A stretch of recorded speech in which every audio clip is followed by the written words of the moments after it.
Graça e paz, querido. Que alegria ter você aqui em mais uma matéria, mais uma aula tremenda e poderosa, a conclusão da nossa matéria Pedras Fundamentais. Pedras Fundamentais foi uma matéria que foi dividida em 3 módulos: Pedras Fundamentais 1, Pedras Fundamentais 2 e Pedras Fundamentais 3. Pedras Fundamentais 1, nós estivemos estudando o senhorio de Jesus, o arrependimento de obras mortas e a fé em Deus. Na Pedras Fundamentais 2, nós estudamos só a doutrina dos batismos. Estudamos aí a báptito, o porquê do mergulhar, colocar dentro de, a importância de nós entendermos o que significa a raiz da palavra batismo, aonde foi que Jesus realmente se revelou como Cristo, algo tremendo e glorioso tivemos aí já nas matérias anteriores. Se você ainda não adquiriu as nossas matérias anteriores, entre em qualquer uma das nossas plataformas e assim você pode estar adquirindo. Mas hoje estamos iniciando essa terceira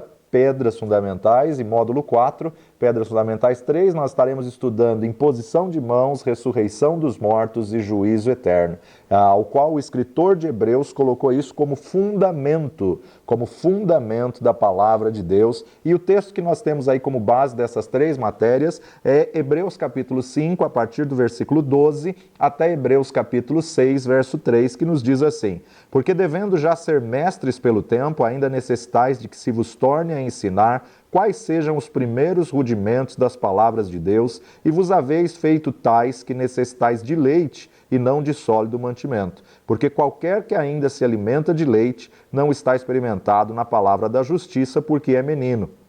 Mas o mantimento sólido é para os perfeitos, os quais, em razão de costume, têm os sentidos exercitados para discernir tanto o bem como o mal. Pelo que, deixando os rudimentos da doutrina de Cristo, prossigamos até a perfeição, não lançando de novo fundamento de arrependimento de obras mortas e de fé em Deus, e da doutrina dos batismos, e da imposição de mãos, e da ressurreição dos mortos, e do juízo eterno. E isso faremos se Deus permitir. O escritor de Hebreus define aí como pedras fundamentais, como fundamento de arrependimento de obras mortas, fé em Deus, doutrina dos batismos. Doutrina dos batismos foi a nossa última matéria, que nós estivemos falando acerca do batismo do arrependimento, é o batismo de João, o batismo pré-Cristo, o batismo que prepara o caminho e endireita as veredas para que você possa firmar o senhorio. Depois o batismo em Cristo, que é o batismo no corpo de Cristo Jesus, o segundo batismo, aí sim, depois que você preparou o caminho, resolveu a questão de salvação, aí você vai para o batismo nas águas, o batismo nas nuvens, o batismo no Espírito Santo, o batismo no fogo e o batismo no sofrimento. Aliás, que tremendo foi a aula de batismo no fogo e o batismo no sofrimento. É uma aula que mexe conosco, uma aula que nos dá uma tremenda revelação, uma aula aí que, se você perdeu, adquira o mais rápido possível, ouça quantas vezes necessário.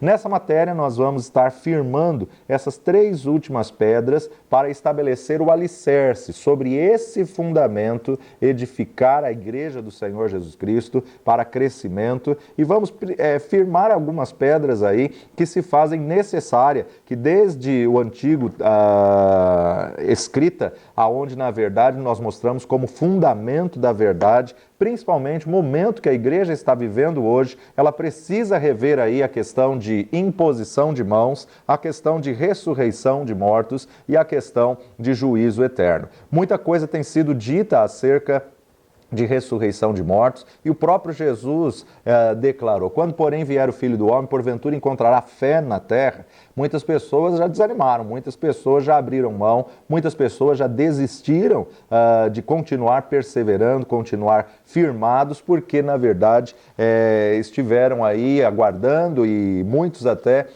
entraram em descrédito, entraram aí na incredulidade, porque dizem: não, mas meus pais, meus avós, bisavós já falavam que ele iria voltar e até hoje não voltou. Persevera, porque aquele que achar perseverando no dia da sua vinda é que vai ter a recompensa. A palavra de Deus em Isaías capítulo 28, verso 10 nos diz: porque é mandamento sobre mandamento, mandamento e mais mandamento. Regra sobre regra, regra e mais regra. Um pouco aqui, um pouco ali. Esse fundamento de Isaías, capítulo 28, verso 10, nos mostra que essas pedras têm que ser firmadas e estabelecidas uma sobre a outra. A importância, na verdade, de nós observarmos justamente essa questão de, sobre a primeira pedra, o senhorio de Jesus, firmarmos a segunda pedra, fundamento de arrependimento de obras mortas. Sobre a segunda pedra, fundamento de arrependimento de obras mortas, firmarmos a nossa terceira pedra, fé em Deus. Fé todos têm. O problema é o local aonde você coloca a tua fé, o local aonde você firma a sua fé.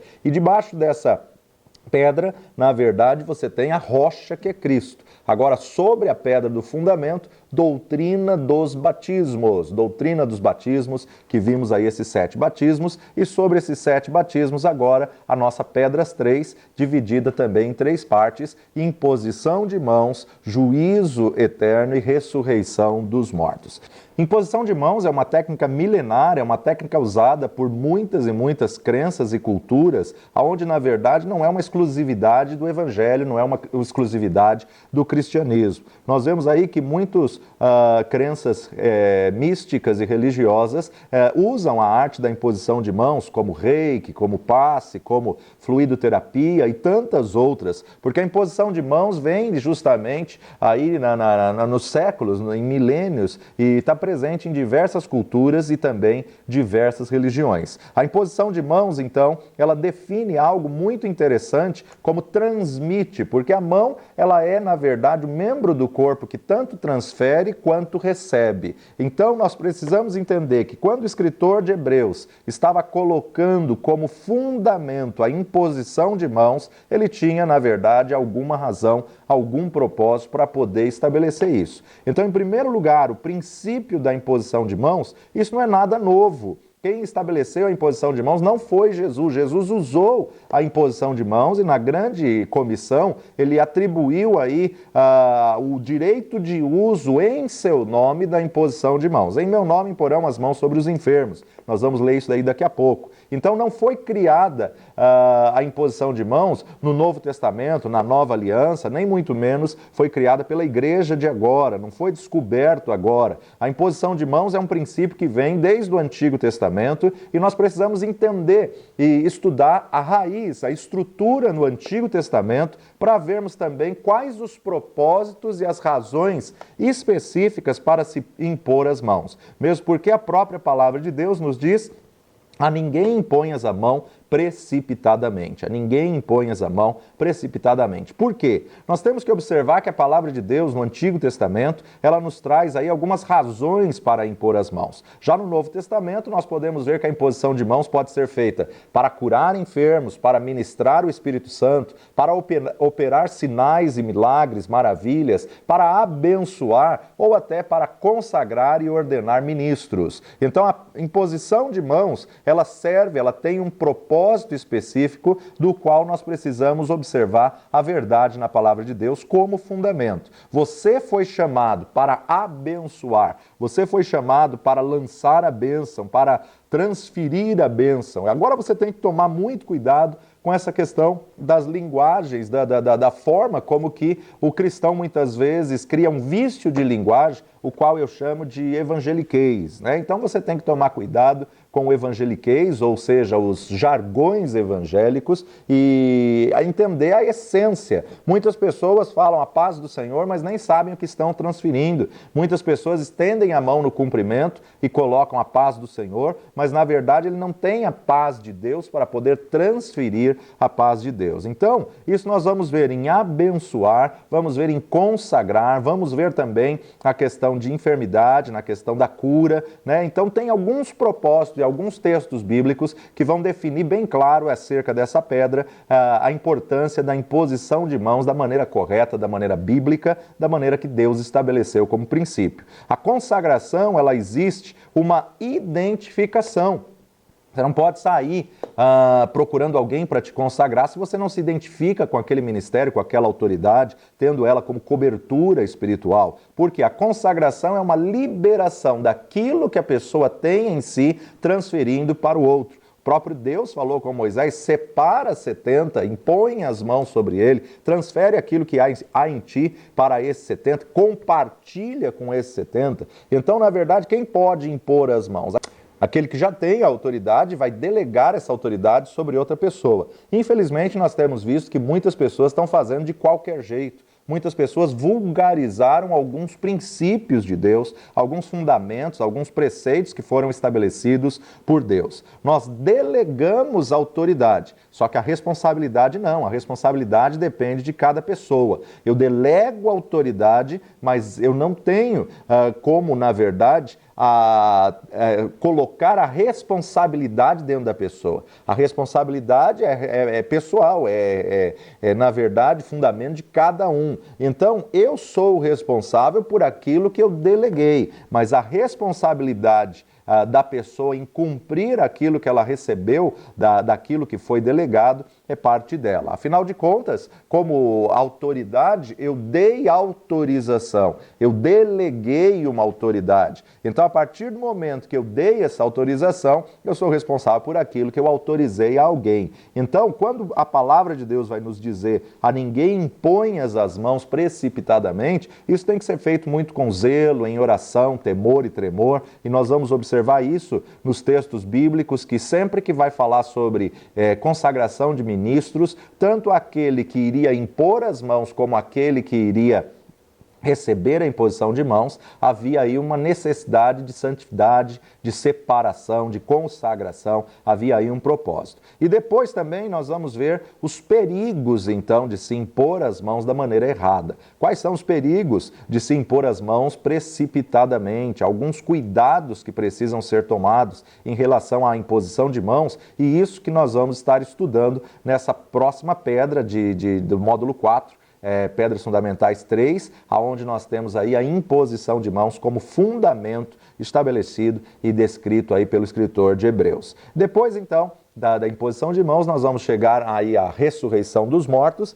e depois de ressurreição dos mortos, vamos falar um pouquinho sobre juízo eterno, aonde nós vamos dar um apanhado geral, onde vamos fazer uma passagem pela escatologia. Na verdade, não vamos nos aprofundar aí na visão da escatologia, visto que nós vamos ter matérias aqui específicas só sobre escatologia, só sobre as 3 vertentes que existem aí dentro da escatologia, pré-tribulacionismo, tribulacionismo e pós, mas não é esse propósito do fundamento. O fundamento é nós estarmos alicerçados, que é certo, que os mortos ressuscitarão e também vai haver o juízo eterno. Além da ressurreição dos mortos, todos os mortos ressuscitarão. Uns para a bênção, uns para a eternidade com o Senhor e outros para a condenação, outros para o lago de fogo que arde continuamente. Então nós precisamos entender isso como princípio. Falando a princípio de imposição de mãos, como já disse, não é nada novo, não é coisa do Novo Testamento, não é coisa que Jesus estabeleceu e muito menos a igreja no Novo Testamento. Mas no Antigo Testamento nós observamos que já havia a imposição de mãos. Então não foram os apóstolos, nem Jesus, nem a igreja primitiva, não foi algo novo. O que representa a imposição de mãos? Qual é o aspecto? Qual é a verdade? Quem começou com isso? Aonde foi? Aonde apareceu esse negócio de imposição de mãos pela primeira vez? Hoje em dia as pessoas estendem a mão e muitas vezes balançam a mão, dizendo que estão recebendo energia ou estão transmitindo energia. Pessoas que não têm um entendimento, mas que de alguma forma já ouviram falar que a mão é, na verdade, um membro do corpo que tanto transfere quanto recebe. Tanto transfere quanto recebe de alguém, de algo, né? Então, as mãos estendidas dessa maneira, na verdade, estão transferindo, estão transmitindo algo. Algo que está sendo passado, algo que está sendo dado para as pessoas. Agora, existem muitas pessoas que mistificam todas as coisas e estão usando as mãos querendo dizer alguma coisa. Ou, na verdade, está limpando ou está passando alguma coisa. Existe o fundamento através das mãos e nós temos que entender que tudo que o diabo faz, ele copia de algo que é um princípio espiritual divino. Tudo que o diabo faz é apenas um princípio do que Deus criou. Satanás não é criador, Lúcifer não era criador. O único criador que nós temos é o Deus Todo-Poderoso. Então é bem verdade que Deus estabeleceu um princípio, existe esse aspecto espiritual e o diabo copia isso, ao qual ele transfere essa ensinamento correto de uma maneira deturpada, de uma maneira distorcida, falando acerca de uma certa energia, que é uma palavra que, na verdade, pode ser usada para indicar poder, para indicar justamente dunamis, o poder do Espírito Santo. Olha, quando você passa, muitas vezes, à frente de algum instrumento elétrico, à frente de uma televisão, né, principalmente as mais antigas, né, as atuais com LCD não, agora as mais antigas, nós observamos que ela puxava uma energia que muitas vezes arrepiava os pelos do braço, né? Então, na verdade, essa era uma energia. O mundo das trevas pega isso e transforma em algo místico. Então, nós temos que desmistificar o que tem sido falado nos dias de hoje e voltar à raiz, voltar à essência. O ato de impor as mãos não é nada novo, não é algo da nossa geração, não foi Jesus que instituiu isso, não foram os apóstolos que instituiu isso, não foram, na verdade, a igreja, os pais da igreja primitiva que estabeleceram isso. Eles, na verdade, apenas estabeleceram fundamentos, eles apenas firmaram, imporão as mãos sobre os enfermos e eles serão curados. Existem muitas pessoas que têm uma necessidade do toque. Existem muitas pessoas que têm uma necessidade aí de sentir a mão de alguém, o apoio de alguém, de sentir justamente que alguém se importou pela dor e normalmente problemas psicossomáticos há uma necessidade, né? Hoje se sabe aí que a psicologia definiu sobre a importância de um abraço, a importância da afetividade, a importância do toque. Então nós temos que entender que quando formos receber a imposição de mãos ou quando formos impor as mãos sobre a vida de alguém, nós precisamos entender que podemos sim transferir alguma coisa ou receber alguma coisa. No Antigo Testamento, a imposição de mãos foi estabelecida e iniciada à medida do sistema levítico. Sob o sistema levítico. Quando Moisés estava definindo aí o papel do sacerdote, o papel do levita, quando Moisés estava estabelecendo aquilo que ele recebeu da parte de Deus, ele estava, na verdade, demonstrando alguns princípios. Quando se levava um animal para o sacrifício, tinha que se transferir para o animal a culpa, tinha que se transferir para o animal o pecado. Então, Êxodo capítulo 29, vamos direto ao versículo 10, nos diz assim: E farás chegar o novilho diante da tenda da congregação, e Arão e seus filhos porão as mãos sobre a cabeça do novilho, e degolarás o novilho perante o Senhor à porta da tenda da congregação. E Arão, o sacerdote, e os seus filhos, ou seja, a família sacerdotal, imporão as mãos sobre o novilho, né? Então aqui você vê uma imposição de mãos. Levítico capítulo 1, versículo 4 nos diz: E porá a sua mão sobre a cabeça do holocausto, para que seja aceito por ele para a expiação. Depois degolará o bezerro perante o Senhor, e os filhos de Arão, os sacerdotes, oferecerão o sangue e aspergirão o sangue à roda sobre o altar que está diante da porta da tenda da congregação. Ainda em Levítico, capítulo 8, versículo 14, nós lemos: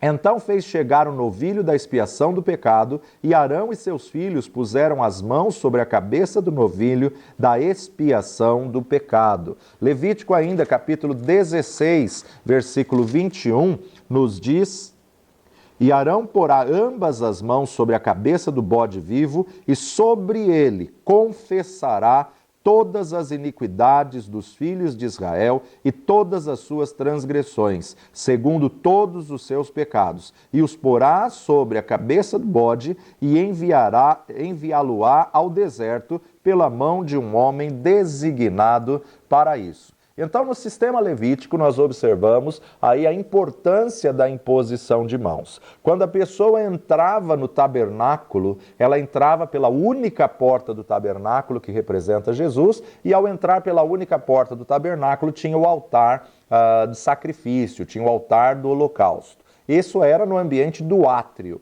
O átrio tinha apenas duas peças, né? Tinha, na verdade, o altar do sacrifício, o altar do holocausto, e logo depois, na sequência, tinha a bacia de lavagem com água. Então nós observamos aí que cada uma das peças do tabernáculo representa Jesus. Vamos estudar isso em uma das matérias específicas, falando sobre Jesus no tabernáculo. Agora nós precisamos entender que quando Deus estabeleceu esses princípios, Deus estabeleceu algumas regras. Esses textos que nós acabamos de ler em Levítico nos mostra que são textos que aparecem em situações semelhantes. Imporás as mãos sobre o novilho, imporás a mão sobre a cabeça do novilho, e Arão, o sacerdote, impôs as mãos sobre o bode emissário. Então, o Pentateuco nos fala acerca de ofertas específicas no tabernáculo, no tempo da lei, mas não só em relação aos animais. Levítico é isso, ou seja, são as leis que o Senhor instituiu, são as leis que o Senhor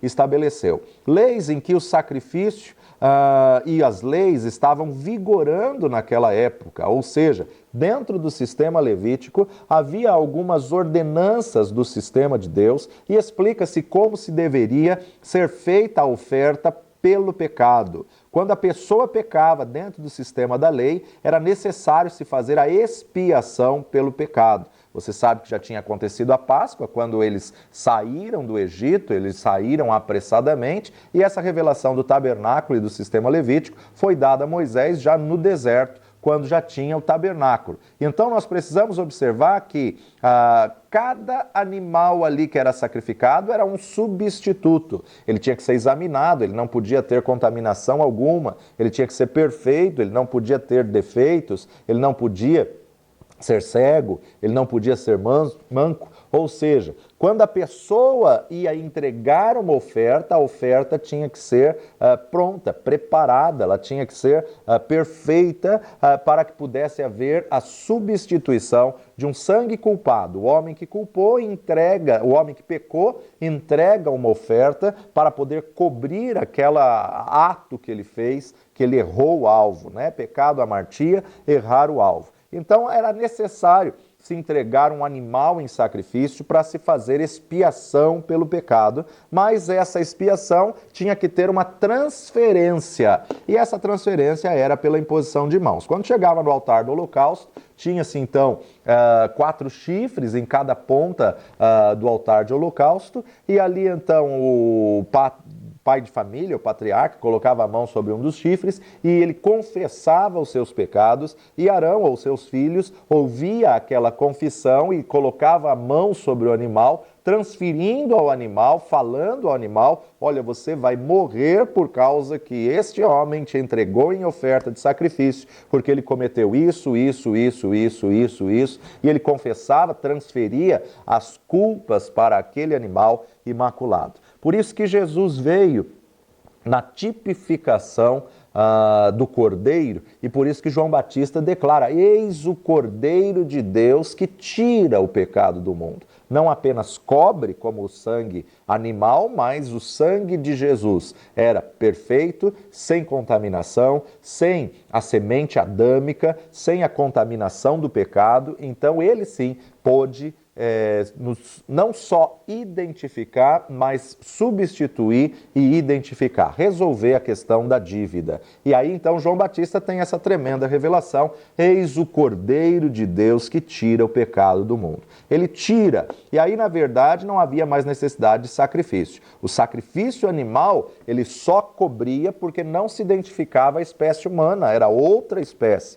Ou seja, a pessoa trazia um animal e ela entregava, o ofertante entregava ao sacerdote, aquele que havia cometido o pecado, ele tinha que confessar o seu pecado, e com as suas mãos, na verdade, sobre o chifre desse altar de holocausto, ele confessava, fazia a confissão, representando, na verdade, que ele está transferindo ali todo o pecado que ele cometeu para um inocente. Então, o inocente morre pelo culpado. Um sangue limpo morre por aquele que contaminou. A culpa do ofertante passaria agora para aquele animal que ele trouxe como oferta, e ele tinha que colocar as suas mãos e fazer a declaração, e o sacerdote colocava a mão na cabeça do animal, declarando que o animal iria morrer por esta culpa específica. Isso aponta para uma transferência, uma transferência. Então a imposição de mãos aqui no sistema levítico era para transferência. Um outro motivo da imposição de mãos no Antigo Testamento era para juízo. Além de ser para transferência, também era para juízo. Deuteronômio capítulo 17, versículo 7, nos diz assim: a mão das testemunhas será primeiro contra ele para matá-lo, e depois a mão de todo o povo. Assim tirarás o mal do meio de ti.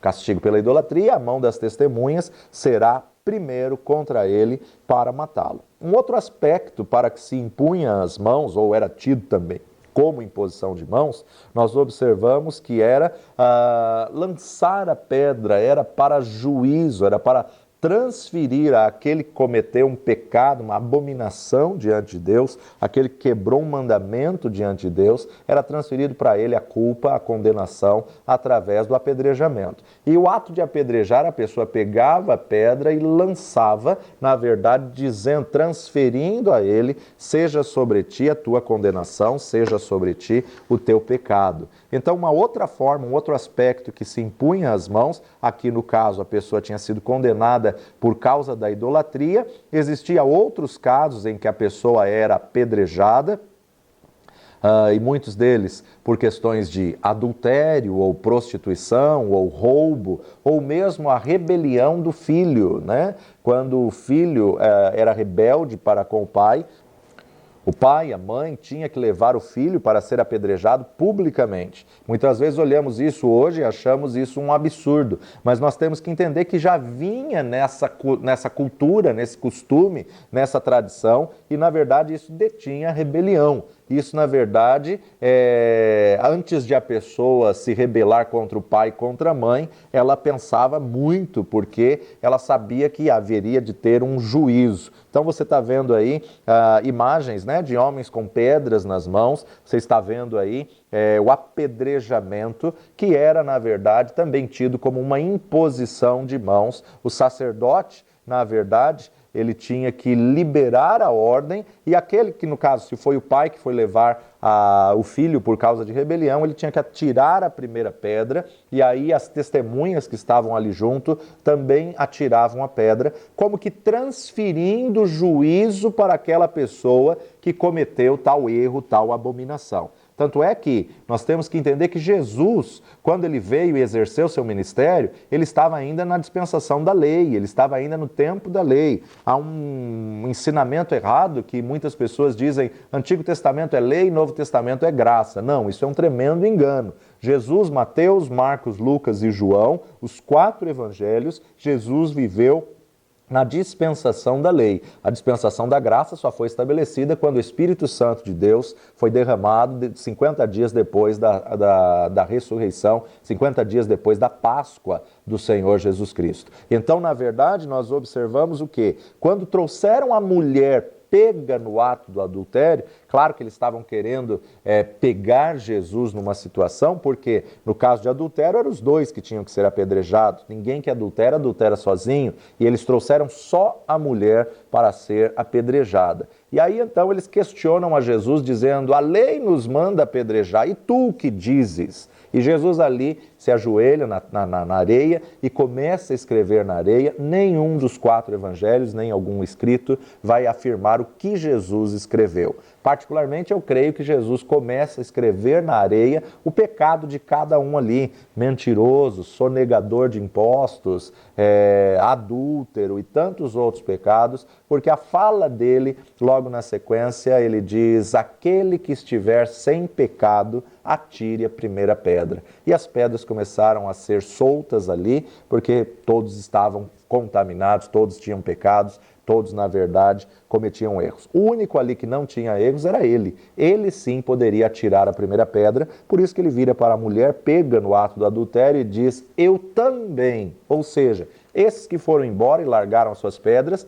tinham pecados, mas eu que não tenho pecado, eu também não te condeno, vai, não peques mais. Foi a fala de Jesus para essa mulher nessa situação. Então, na verdade, nós observamos aqui que uma das formas de se impor as mãos no Antigo Testamento era para juízo, porque Deus tinha determinado: vocês vão tirar do meio de vocês essas pessoas que cometeram esses pecados, esses erros, essa falha. Então o povo estendia a mão e lançava sobre o culpado a pedra, dizendo que você carregue sobre si essa culpa, ou seja, que a culpa do teu pecado não venha sobre nós, que a condenação do teu pecado não venha sobre nós. Então eles lançavam as pedras até a pessoa morrer apedrejada. Um outro motivo que se impunha a mão no Antigo Testamento era para consagração. Nós observamos aqui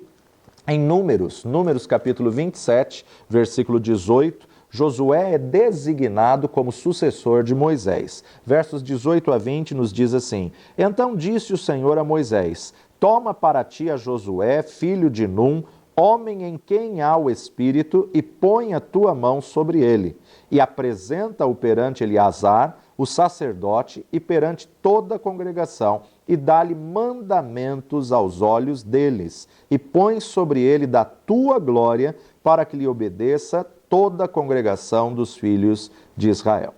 O Senhor vai falar com Moisés, e o Senhor diz a Moisés para apresentar Josué como sucessor publicamente. Nós observamos aqui que a consagração tinha que ser feita pública, ou seja, as pessoas têm que reconhecer, porque Moisés está transferindo, Moisés está passando autoridade, Moisés está consagrando Josué perante o sacerdote e perante toda a congregação, e dá mandamentos a eles, ou seja, respeitem esse homem como sucessor, respeitem ele como aquele que vai continuar o ministério que eu comecei. E aqui Deus manda falar através de Josué: põe sobre ele da tua glória, para que lhe obedeça toda a congregação dos filhos de Israel. Nós não vamos gastar muito tempo aqui, porque, na verdade, nós vamos entrar em detalhes nisso quando nós estivermos falando sobre a consagração no Novo Testamento.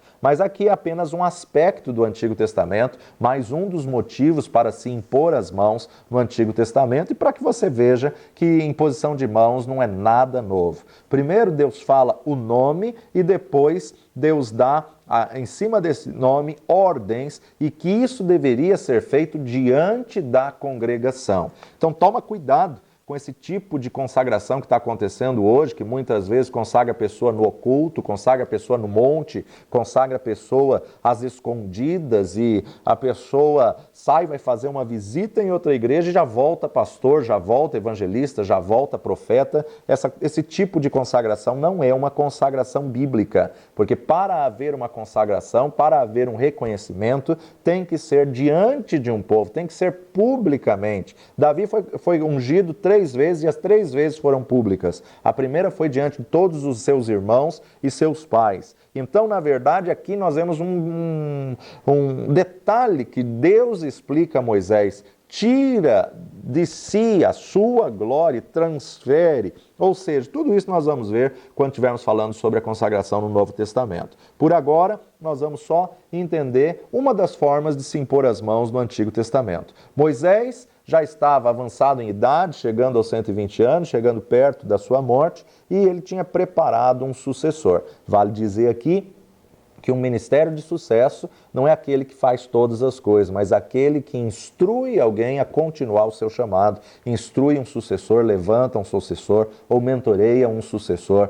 para que ele possa então exercer o seu chamado. Ainda no Antigo Testamento nós vemos que a imposição de mãos era para benção, para abençoar, para transferir aos filhos a bênção. Então a imposição de mãos não era nada novo. Você vê, na verdade, que não havia nenhuma situação de se impor as mãos de uma maneira banal, de maneira nenhuma. É por isso que é fundamento estabelecido pelo escritor de Hebreus para se imporem as mãos. Para o sistema levítico, para juízo, para consagração. E agora, para a bênção, nós vamos para o texto de Gênesis capítulo 48, versos 11 a 20.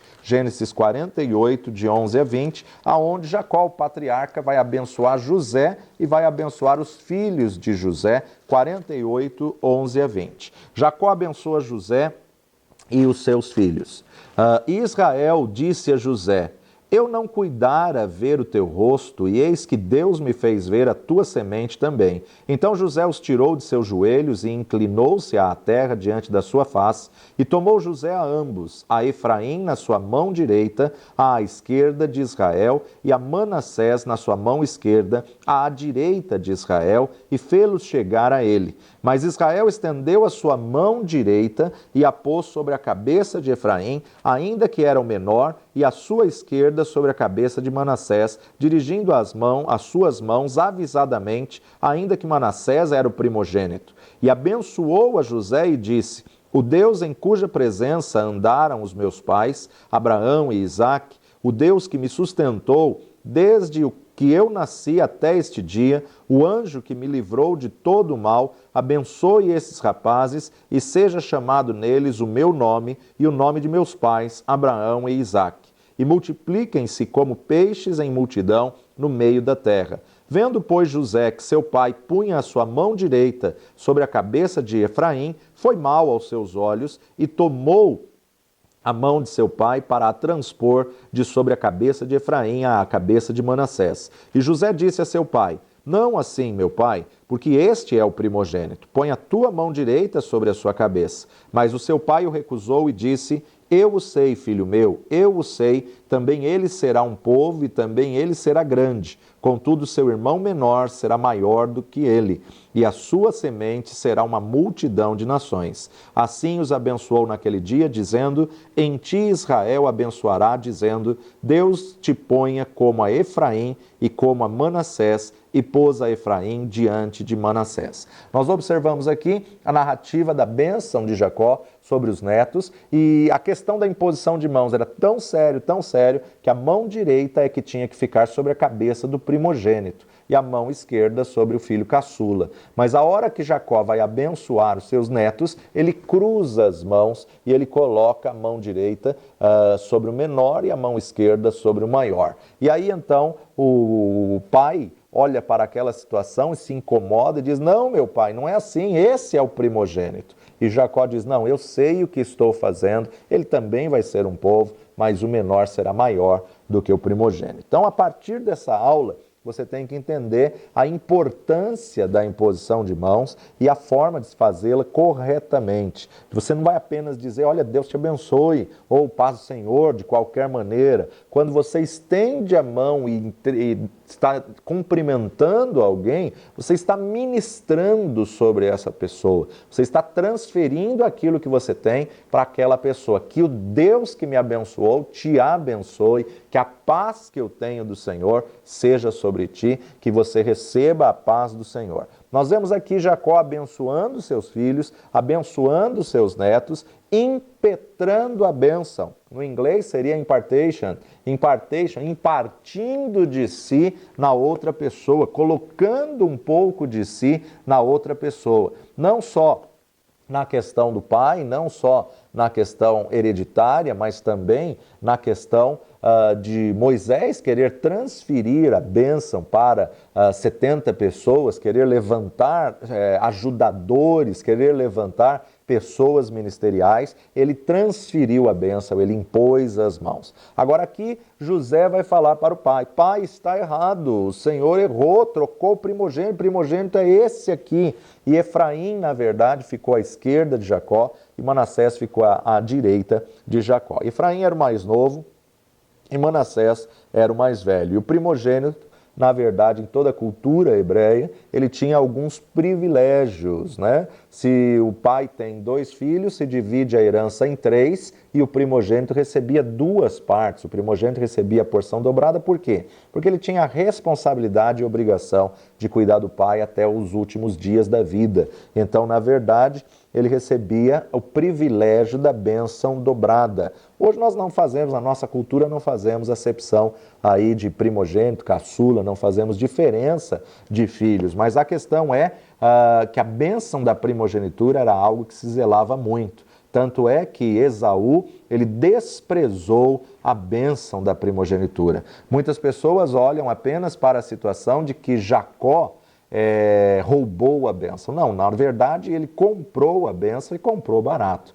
né? Quando o irmão chega do campo e não conseguiu caçar nada, Jacó apresenta um prato de lentilhas e fala: quer esse prato? Claro que eu quero, estou faminto, estou morrendo de fome, dá aqui esse prato de lentilha. E ali então Jacó: não, olha, eu te dou o prato de lentilha se você me der a tua primogenitura. Então ele barganhou ali a primogenitura, Efraim abriu mão, Esaú abriu mão da sua primogenitura e Jacó aproveitou essa oferta barata de apenas um prato de lentilhas, então, e pegou a bênção de Esaú da primogenitura. Quando o pai está morrendo, ele tem que mais uma vez fazer alguma forma. Jacó no original significa aquele que agarra. Jacó era aquele que agarrava as oportunidades, aquele que nasceu agarrado no calcanhar do seu irmão e agora ele agarrou a oportunidade da bênção da primogenitura. Então nós observamos aqui que ser primogênito naquela época e diante daquela cultura tinha uma bênção especial. E ele tinha que ser abençoado com a mão direita, porque foi aquele que abriu a madre, foi aquele que foi o primeiro filho, por isso que era considerado filho da minha mão direita ou filho da minha força. Então, na hora de abençoar, é a mão direita sobre ele, porque era a primeira semente. Então, na verdade, era primícia, primazia, ou ele está dizendo semente boa mesmo, filho do meu vigor, né? O filho da minha mão direita, que fala da força, a bênção cheia, recalcada, sacudida e transbordante. E o que sobrava, então, ficava na mão esquerda ou para o filho caçula. José coloca os seus filhos, os netos aí de Jacó, na posição correta, mas Israel ou Jacó inverte as mãos avisadamente. Agora, por que ele estava fazendo isso? Porque Deus já tinha colocado algo no coração dele, por causa da importância que se dava não só sobre a imposição de mãos, mas até a diferença da imposição da mão direita para a mão esquerda, que era praticada e era muito bem vista e recebida em toda a cultura do Antigo Testamento. Então, na verdade, impor a mão direita, isso tinha uma responsabilidade, era revestido de responsabilidade e tinha aí uma importância tremenda, representava algo extremamente sério. Por quê? Porque ele sabia a palavra que Deus tinha dito. E aqui, na verdade, Jacó aproveita esse momento para abençoar os netos, ao qual ele fala: eu nem sonhava mais em ver meu filho e agora tenho o prazer, o privilégio de abençoar os meus netos, mas ele sabia da promessa de Deus: o maior servirá ao menor. E por isso a mão direita foi para o caçula e a mão esquerda foi para o primogênito. Então aqui nós vemos essas 4 razões por que se impunha as mãos no Antigo Testamento. Primeira delas, sobre o sistema levítico, sobre a ordem do sacrifício, da entrega de ofertas. A segunda delas, para juízo, ou seja, para se estabelecer julgamento sobre alguém, né? Por isso, então, o ato de atirar a pedra. A terceira delas, a consagração, e a quarta delas, para a bênção. Essas são as razões bíblicas para a imposição de mãos no Antigo Testamento. Na nossa próxima aula, nós estaremos falando sobre as razões bíblicas para a imposição de mãos no Novo Testamento, na Nova Aliança. Essa é mais uma aula do nossa Rede de Ensino Instituto Jáfia, da matéria Pedras Fundamentais 3, a doutrina da imposição de mãos, o fundamento da igreja da imposição de mãos. Fique conosco, na próxima aula nós estaremos falando sobre imposição de mãos no Novo Testamento. Deus te abençoe, até lá.